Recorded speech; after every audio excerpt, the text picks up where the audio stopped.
Ayan, magandang hapon po sa inyo mga kaagapay. Ito na naman, meron na naman tayong isang kababayan, isang kasambahay na allegedly ay nirape po ng family driver ng kanilang employer. Pero yung driver mukhang mautak, kinabukasan pala flight na pabalik ng kanilang bansa, kaya hindi na mahahabol yun.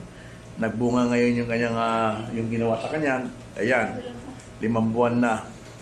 At si kabayan siguro dahil nga kulang na sa information kung anong gagawin, hindi alam, kaya delayed yung kanyang reaction at yung kanyang paghihintay kung talagang siya buntis. At ito na nga ngayon, tumakas na dahil natakot na sa pwedeng mangyari sa kanyang katawan. So, halinawa maging aral po sa atin lahat ito, no? So, pag mayroon nangyari sa inyo, inform immediately yung employer. Yan ang pagkakamali mo ate, hindi mo sinabi sa employer. Yun nga, sir. Kaya, di bali. So, gano'n lang po, mga kaagapay, at hopefully meron po kayo natutunan sa problemang ito. Talagang always laging mag-iingat po talaga sa anumang paraan. Inform talaga. Kailangan pag may ganyang kaso, inform the employer immediately and your agency. Para may record po talagang kayo ay may nangyari sa inyo.